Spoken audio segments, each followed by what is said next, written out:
नमस्कार प्यारे बच्चों। अपन पढ़ रहे थे समास। इससे पहले वाले वीडियो में अपन पढ़ चुके हैं अव्ययीभाव समास। अब इस वाले वीडियो में अपन पढ़ेंगे तत्पुरुष समास। देखो, तत्पुरुष समास से पहले आपको कारक चिन्ह जो मैंने अभी वीडियो पहले बनाया था, वो पढ़ाया था, वो आपको याद होने ज़रूरी है। तो मैं एक बार उनको पुनः आपके सामने रिवीजन करवा देता हूँ।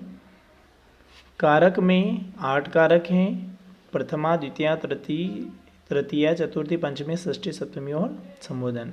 परंतु अपने तत्पुरुष समास में द्वितीया से सप्तमी तक कारक चिन्हों का प्रयोग होता है और इसके आधार पर तत्पुरुष जो समास होता है वो बनता है। किस प्रकार से होता है वो अपन पढ़ेंगे। द्वितीया में कर्म को करण से, के द्वारा, संप्रदान के लिए, को, पंचमी में अपादान यानी से अलग होने के संबंध में होता है, षष्ठी संबंध यानी का, के, की, रा, रे, री होता है, वो सप्तमी यानी अधिकरण में और पर होता है। ये तो हो गई बात कारक की। अब यह पहले वाले वीडियो में मैंने अच्छे से बता दिया था, तो आप वहाँ से देखकर इनको अच्छे से पढ़ लें, समझ लें। अब प्रारंभ करते हैं अपन तत्पुरुष समास। जिस समास में उत्तर पद प्रदान होता है तथा पूर्व पद के कारक विभक्ति का लोप करके दोनों पद को मिला दिया जाता है, वह तत्पुरुष समास होता है। जैसे पहले ही इससे पहले वाले में मैंने समास परिचय में भी बताया था कि इसमें कितने पद होते हैं। तो इसमें 2 पद होते हैं, पूर्व पद और उत्तर पद। तो यहाँ पे इस परिभाषा में कहा गया है कि उत्तर पद प्रदान होता है तथा पूर्व पद के कारक विभक्ति का लोप करके दोनों पदों को मिला दिया जाता है, वह तत्पुरुष समास होता है। उदाहरण के लिए तत्पुरुष समास पढ़ेंगे। इसमें जैसे दशरथ पुत्र लिखा है, तो दशरथ पुत्र उत्तर पद, इसमें 2 पद है, पूर्व पद और उत्तर पद। उत्तर पद कौन सा? इसमें पुत्र है। तो अगर इसका विग्रह करके लिखेंगे तो कैसे होगा? यह दशरथ का पुत्र। तो दशरथ का जो हो गया, ये कौन सा पद है? पूर्व पद है। और पुत्र कौन सा हो गया? उत्तर पद। इस चीज़ में ध्यान रखना। तत्पुरुष में क्या बताया इसमें कि पूर्व पद के कारक विभक्ति का लोप हो जाता है, यानी पूर्व पद जो है इसका क्या है? कारक विभक्ति क्या है? इसमें का है, यानी इन दोनों के बीच में क्या बता रहा है? ये षष्ठी का है, यानी संबंध बता रहा है। तो ये यहाँ से क्या हो जाएगा? हट जाएगा और जुड़ जाए तो दशरथ पुत्र बन जाएगा। पूर्व पद के कारक चिन्ह का लोप करके दोनों पदों को मिला दिया जाता है, वहाँ तत्पुरुष समास होता है। तत्पुरुष में पूर्व पद प्राय संज्ञा होती है। अब ये पूर्व पद जो है ये क्या है? संज्ञा है, यानी संज्ञा में ही समास बनते हैं, इनका विग्रह होता है और 2 पद होना जरूरी है। दोनों पदों के मध्य आने वाली विभक्ति चिन्ह का लोप हो जाता है। जैसे यहाँ पे कहा था तो ये इनका लोप हो जाएगा। ठीक है, तो इस प्रकार से जैसे एक और उदाहरण है जैसे राजपुरुष, तो इसका अगर अपन करेंगे विग्रह करेंगे तो राजा, जैसे राजपुत्र है तो राजा का पुत्र है, और राजपुरुष है तो राजा का पुरुष यानी राजा का आदमी, यानी उनके अंडर में कार्य करने वाला व्यक्ति। तो ये राजपुरुष हो गया, है ना, राजपुत्र हो गया। तो ये संबंध बताने वाले हैं। ठीक है ना, इस प्रकार के जो शब्द रहते हैं वो क्या है? संबंध बताने वाले। जैसे राजा का पुत्र, और संबंध काय में होता है? षष्ठी में होता है। षष्ठी में जो कारक विभक्ति होती है इसका लोप हो जाता है, तो ये दोनों जुड़ के क्या बनेंगे? राजपुत्र बनेंगे।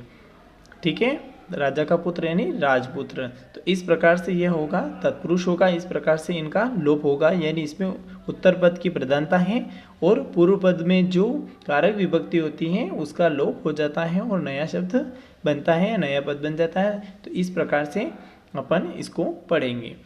तो इसमें बहुत सारे उदाहरण हैं। तो पहले सबसे पहले इसमें मैंने अभी भी बताया था कि द्वितीया से तत्पुरुष जो समास होता है उसमें द्वितीया से सप्तमी तक अपन पढ़ते हैं कि किस प्रकार से कौन सा कारक चिन्ह है और किसका लोप हो जाता है। तो मैंने इसलिए यहाँ पर द्वितीया से सप्तमी तक के जो हैं कारक चिन्ह वाले यह उदाहरण लिख लिए हैं, मुख्य उदाहरण लिखे हैं। इनको मैं आपको एक एक करके समझाता हूँ। तो द्वितीया से प्रारंभ करेंगे अपन। तो द्वितीया में जो होता है कि इसमें जब अपन विभक्ति करते हैं, अपन ये जो समास विग्रह करते हैं तो उसमें इसको क्या करेंगे? उसको पूरा लिखेंगे और इसको सामासिक पद में लिखेंगे। तो कैसे लिखेंगे? तो जैसे उदाहरण के लिए यहाँ लिखा है ग्राम गत, ये एक इसका सामासिक पद है, और गांव को गया हुआ यह इसका विग्रह समास विग्रह हो गया, यानी उसको अलग अलग करके लिखा हुआ है इसको विस्तृत रूप में। और इसका संक्षिप्त रूप क्या है, संक्षेपीकरण क्या है, ग्रामगत। तो इसमें क्या होता है द्वितीया में, इसमें जो कारक शब्द हैं द्वितीया में वो है को। जैसे कर्तान्य प्रथम था, है ना, प्रथमा में कर्तान्य, द्वितीया में क्या आया था, मैंने कारक पढ़ाए थे उसमें कि कर्म को। तो वहाँ पर अपन क्या लेंगे, कर्म को जो है यहाँ पे इसका जो चिन्ह इसका लोप हो जाएगा। द्वितीया में मैंने बताया था कि को जो है इसका कारक चिन्ह है, इसका लोप हो जाएगा यहाँ पे। तो अपन देखेंगे कि जैसे ग्रामगत, ग्राम का मतलब होता है गांव, गत यानी जाना या गया हुआ, तो गांव को गया हुआ। तो यहाँ पर किसका लोप होगा, को का लोप हो जाएगा, तो गांव का ग्राम बन जाएगा, गया हुआ यानी गत, तो गांव को गया हुआ। और जैसे अगला उदाहरण है शरणागत, तो शरण को आया हुआ, आगत का मतलब आया हुआ, शरण है ना, शरण को आया हुआ। और गगनचुंबी, गगन को चूमने वाला, यहाँ पे भी को है। तो इस प्रकार से इसमें किसका लोप हुआ, जो द्वितीया में कारक चिन्ह है उसका लोप हो गया है, यानी द्वितीय का जो कारक चिन्ह है वो क्या है, को है। तो यहाँ पे सब जगह को का लोप हो जाएगा। इस प्रकार से यह नया शब्द बनेगा। यह संक्षेपीकरण सामासिक पद है, तो इसे गगनचुंबी कहेंगे। तो गगनचुंबी का समास विग्रह करेंगे तो गगन को चूमने वाला। ठीक है, इस प्रकार से यह द्वितीय का आपका हो गया। तृतीय तत्पुरुष की बात करेंगे तो इसमें भी तृतीय यानी तृतीय जो है करण है उसमें जो कारक चिन्ह है से या के द्वारा उनका क्या हो जाएगा, लोप हो जाएगा। तो तृतीया में जैसे देखेंगे धनहीन, धनहीन का विग्रह करेंगे तो धन से हीन यानी हीन का मतलब होता है रहित, या धन से हीन, हीन का मतलब होता है रहित यहाँ पे। तो वो धन से रहित है यानी उसके पास धन नहीं है। तो से क्या है यहाँ पे कारक चिन्ह है, तो से का यहाँ पे लोप हो जाएगा यानी धन से रहित हो जाएगा, यानी धनहीन। जो धन से रहित होता है उसे क्या बोलते हैं अपन, धनहीन बोलते हैं। जन्मांध यानी जन्म से अंधा, यानी यहाँ पे जन्म से अंधा, तो इसमें से क्या है कारक चिन्ह है तो इसका लोप हो गया है, यानी जन्म से अंधा यानी यहाँ पे जन्म और अंधा जुड़ जाएगा यानी जन्मांध हो जाएगा, यानी जो जन्म से अंधा है उसे जन्मांध कहते हैं। अब यहाँ पे लिखा है तुलसी कृत, यानी किसी के द्वारा कोई लेखनी लिखी जाती है, रचना होती है, तो अपन उनके द्वारा कृत करके बोलते हैं ना, तुलसी कृत सूर्यकृत है ना, कि यह उनकी कृति है। तो इसमें अपन क्या करेंगे, के द्वारा, यानी कि किसके द्वारा लिखी गई ये रचना है, कृत है, तो यह तुलसी के द्वारा लिखी गई है। तो इसमें से और द्वारा दो जो होते हैं तृतीया में कारक चिन्ह होते हैं, तो इनका लोप हो जाता है। तो के का भी बता दिया और द्वारा का भी बता दिया। तो यहाँ पे द्वारा हट जाएगा तो तुलसी कृत हो जाएगा। इस प्रकार से यह नया सामासिक पद बनेगा। भयग्रस्त यानी भय से ग्रस्त, तो से यहाँ पे क्या है, यह से क्या है यहाँ पे, यानी वो किससे ग्रस्त हैं, तो भय से ग्रस्त हैं। तो यहाँ पे से कारक विभक्ति का यहाँ पे लोप हो जाएगा तो बनेगा भयग्रस्त। ठीक है, परंतु एक चीज ध्यान रखें आप, पंचमी में भी से आता है, ठीक है ना, परंतु ये जो किसके माध्यम से कार्य हो रहा है ना, किससे कार्य पूर्ण हुआ या किन कारण से वह नया सामासिक पद बना, तो वो चीज उसके लिए आएगा। परंतु अपने पंचमी में जो आएगा मैंने पहले भी बताया था, वो अलग होने के संबंध में से आएगा। चतुर्थी की बात करें, चतुर्थी में जैसे उदाहरण ले लेते, इसमें चतुर्थी विभक्ति का लोप हो जाता है चतुर्थी में। तो चतुर्थी में उन्होंने पढ़ा था संप्रदान था, और संप्रदान में क्या आया था, के लिए या को, है ना। तो धन कामना, तो धन कामना, कामना यानी कोई इच्छा होती है अपनी, उसको कामना बोलते हैं, है ना। धन यानी धन होता है, तो धन के लिए इच्छा, किसके लिए इच्छा है, तो धन के लिए इच्छा है यानी धन कामना। तो यहाँ पे कारक विभक्ति चिन्ह कौन सा आ रहा है, के लिए, तो यहाँ से हट जाएगा। गुरु दक्षिणा यानी गुरु के लिए दक्षिणा, तो यहाँ पे कारक चिन्ह कौन सा है, के लिए, तो ये यहाँ से हट जाएगा। भूत बलि, भूत बलि यानी किसके लिए बलि है, तो भूत का मतलब होता है जैसे कुछ, ये वर्ड जो है भूत यानी वो डरावने भूत नहीं, भूत का मतलब यहाँ पे प्राणियों से लिया गया है, क्योंकि ये संस्कृत के कुछ शब्द होते हैं उनसे एज इट इज ले लिए जाते हैं। तो भूत बलि, भूत बलि का मतलब होता है प्राणियों के लिए बलि। तो के लिए यहाँ पे क्या है, कारक विभक्ति चिन्ह है, इसका लोप यहाँ पे हो जाएगा। तो प्राणियों यानी भूत, बलियन बलि, तो भूत बलि हो जाता है। सत्याग्रह यानी सत्य के लिए आग्रह, तो सत्याग्रह यानी के लिए यहाँ पे क्या है, कारक चिन्ह है, ये इसका लोप हो जाएगा। तो ये सत्य धन आग्रह बराबर सत्याग्रह यहाँ पे हो जाएगा। अब पंचमी की बात करते हैं। पंचमी में क्या होगा, पंचमी विभक्ति जो कारक चिन्ह है उनका लोप हो जाएगा। तो पंचमी में मैंने बताया था आपको अपादान में क्या थे, से, और वो किस संबंध में थे, तो वो अलग होने के संबंध में थे। मैंने ये कारक पढ़ाए थे, उसमें अच्छे से बताया था कि अपादान जो है उसमें से आएगा और से होगा, से यहाँ पे भी, परंतु ये अलग होने के संबंध में इसके उदाहरण भी दिए थे कि किसी चीज़ से हट जाना यानी अलग हो जाना, या वो चीज़ समाप्त हो जाना, वहाँ पे पंचमी तत्पुरुष होता है। जैसे चोर भय यानी चोर से भय का मतलब डर, चोर से भय या चोर से डर। तो ये चोर से डर यानी वह उससे भाग रहा है यानी हट रहा है, इसलिए यहाँ पे से आया है और ये कारक चिन्ह इसका लोप हो जाएगा। तो चोर भय यहाँ पे बनेगा।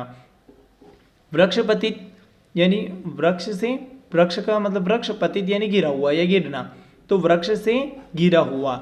जैसे वृक्ष से गिरा, जैसे फल गिरा, पत्ते गिरे, तो वो वृक्ष से क्या हो गए, अलग हो गए, यानी अलग होने के संबंध में जो से आया वो क्या हो गया, अपना पंचमी का यानी आपादान का हो गया। तो वृक्ष से गिरा हुआ, यहाँ पे से कारक चिन्ह का लोप हो जाएगा। ठीक है। रोग मुक्त, रोग से मुक्त यानी किससे मुक्त हो गया, वो रोग से मुक्त हो गया यानी उससे हट गया, जो बीमारी थी वो पूरी तरह से हट गई, यानी वो रोग से मुक्त हो गया यानी पूरी तरह से मुक्त हो गया, तो वो बना रोग मुक्त यानी अलग होने के संबंध में, यानी वो उस बीमारी से, उस रोग से ही अलग हो गया यानी मुक्त हो गया।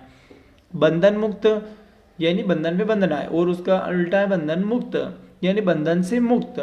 वो किसी, कोई भी व्यक्ति किसी के बंधन में बंधा है या जैसे उसको बांध रखा है तो उससे हट गया, अलग हो गया, तो वो बंधन से रहित हो गया यानी बंधन मुक्त हो गया। ठीक है। तो इस प्रकार से पंचमी तत्पुरुष में जो से होता है, कारक चिन्ह होता है, उसका लोप हो जाता है और ये से अलग होने के संबंध में प्रयुक्त होता है, अलग होने के संबंध में से का प्रयोग करते हैं। ठीक है। से जो आता है वो किस लिए आता है, अलग होने के संबंध में आता है। अब बात करते हैं अपन षष्ठी तत्पुरुष की। षष्ठी तत्पुरुष में क्या होता है कि इसमें षष्ठी में होता है कि संबंध बताते हैं, इसमें संबंध होता है और संबंध के जो कारक विभक्ति चिन्ह है वो है का, के, की, रा, री, रे। मैंने संबंध में बताया था आपको कि संबंध में का, के, की, रा, री, रे जैसे विभक्ति चिन्हों का प्रयोग किया जाता है। और अपन क्या करेंगे, षष्ठी तत्पुरुष में क्या होगा कि समास विग्रह करते समय इनको प्रयोग करेंगे और समास का संक्षेपीकरण करेंगे, सामासिक पद लिखेंगे, तो उसमें इन कारक चिन्हों का क्या करेंगे, अपन लोप कर देंगे यानी लोप हो जाता है। जैसे राजभवन यानी राज यानी राजा का भवन, तो यहाँ पे संबंध बताया किसका भवन है, तो यह राजा का भवन है, तो उसको क्या बोला, यहाँ पे राजभवन बोला। तो यहाँ पे का जो था संबंध था, वो जो कारक चिन्ह था उसका लोप हो गया, तो यहाँ पे बन गया राजभवन। देशभक्ति, तो किसके लिए भक्ति है, तो देश की भक्ति है ना, देश की भक्ति यानी देशभक्ति। तो यहाँ पे की जो विभक्ति उसका लोप हो गया, षष्ठी विभक्ति में जो कारक चिन्ह उसका लोप हुआ तो देश भक्ति बना। पुत्र हित की बात करेंगे तो किसके हित में है, तो पुत्र का हित है। किसका हित है, पुत्र का हित है। तो यहाँ पे का जो आया है वो क्या है, कारक चिन्ह, यहाँ पे इसका लोप हो गया, तो ये क्या बना, पुत्र हित बना। ठीक है ना, तो कारक चिन्ह का यहाँ पे लोप हो गया। गंगा जल, किसका जल है, तो गंगा का जल है, तो यहाँ पे का हट गया, कारक चिन्ह जो था इसका लोप हो गया, तो गंगा जल बन गया, यानी किसका जल है, तो गंगा जल, यानी सामासिक पद क्या बना, गंगा जल। ठीक है। इस प्रकार से यह षष्ठी तत्पुरुष हो गया। अब बात करते हैं अपन सप्तमी तत्पुरुष की। अब सप्तमी तत्पुरुष में जो देखेंगे तो सप्तमी में जो लास्ट में अधिकरण था, इसमें क्या आया था, में और पर। में और पर जहाँ पे आते हैं वहाँ पर सप्तमी तत्पुरुष होता है, अधिकरण होता है। और यहाँ पर क्या करेंगे कि सामासिक पद लिखने पर में और पर का लोप हो जाएगा और विग्रह करने पर में और पर यहाँ पे आ जाता है। न्याय निपुण, यानी न्याय में निपुण। ये में क्या है, सप्तमी का अधिकरण का जो है वो है विभक्ति का चिन्ह है, कारक विभक्ति चिन्ह है में, तो यहाँ पे में का लोप हो जाएगा तो क्या बनेगा, न्याय निपुण, यानी नया जो सामासिक पद बना वो बना न्याय निपुण। कूपपतित, देखो यहाँ पे कूप का मतलब, ये कूप यानी संस्कृत शब्द है, यहाँ पे कूप यानी कुआं होता है, ठीक है, पतित यानी गिरना होता है, तो कूप यानी कुएं में गिरा हुआ, तो कुएं में गिरा हुआ में यहाँ पे क्या है, कारक चिन्ह है, तो यहाँ पे लोप हो जाएगा तो कूपपतित बनेगा। तीसरा है वनवास, तो वन में वास, वन में रहने वाले यानी वन में वास करने वाले, वनवास, ठीक है, तो में यहाँ पे कारक चिन्ह है, इसका लोप हो जाएगा, बनेगा वनवास। घुड़सवार, यानी घुड़ मतलब घोड़ा, सवार यानी सवारी करने वाला, तो घोड़े पर सवार यानी घोड़े के ऊपर बैठा हुआ है, तो घोड़े पर सवार, तो पर यहाँ क्या आया, कारक चिन्ह है, तो यहाँ पे पर का लोप हो जाएगा तो बन जाएगा गुड़ सवार, यानी घोड़े पर बैठा हुआ या घोड़े पर सवार करने वाला, तो यहाँ पे पर का लोप हो जाएगा। अगला है आप बीती, आप यानी अपने आप पर है ना, और बीती यानी बीतने वाली, जो भी कुछ घटना होती है अपने आप पर जो बीतती है उसको अपन आप बीती कहते हैं। तो अपने पर बीती, अपने पर जो बीतती उसको अपन आप बीती बोलते हैं। जैसे पर यहाँ पे क्या है, अपने पर बीती, पर यहाँ पे है कारक चिन्ह है, इसका लोप हो जाएगा तो वो बनेगा आप बीती। इस प्रकार से नया जो सामासिक पद बनेगा, ठीक है। इस प्रकार से मैंने आपको एक एक करके तत्पुरुष के सारे जो भेद हैं वो सब बता दिए हैं, द्वितीया से सप्तमी तक के उदाहरण भी समझा दिए हैं एक एक करके, और कौन से कारक चिन्ह हैं वो मैंने अगले पिछले वाले वीडियो में भी बता दिए और अभी भी बता दिए हैं। तो आप कारक विभक्ति चिन्हों का अगर सही से आपको नॉलेज है तो आप यहाँ पे तत्पुरुष समास को सोल्व करने में बिल्कुल भी गलती नहीं करोगे, क्योंकि आपको पता होगा कि द्वितीया में कौन सा कारक चिन्ह आता है, तृतीया में कौन सा आता है, चतुर्थी में कौन सा आता है, पंचमी में कौन सा आता है, षष्ठी में कौन सा आएगा और सप्तमी में कौन सा आएगा। सबसे मेन चीज़ है कि से दोनों में आते हैं, परंतु आपको अगर अंतर पता चल जाता है, अंतर पता चल गया होगा कि अलग होने के संबंध में आता है, तो फिर आप वहाँ पे कोई गलती नहीं करोगे, ठीक है। तो अब आज के इस वीडियो में अपन पढ़ चुके हैं तत्पुरुष समास। तत्पुरुष समास के मैंने सारे भेद आपको अच्छे से एक एक करके बता दिए हैं, तो आशा करता हूँ आपको अच्छे से समझ में भी आ गए होंगे। अब अपन अगले वीडियो में पढ़ेंगे अगला जो इसका जो समास का जो भेद है वह उसके बारे में अपन पढ़ेंगे। तत्पुरुष कंप्लीट हो गया है अपना, अपन कर्मधारय समास पढ़ेंगे। धन्यवाद।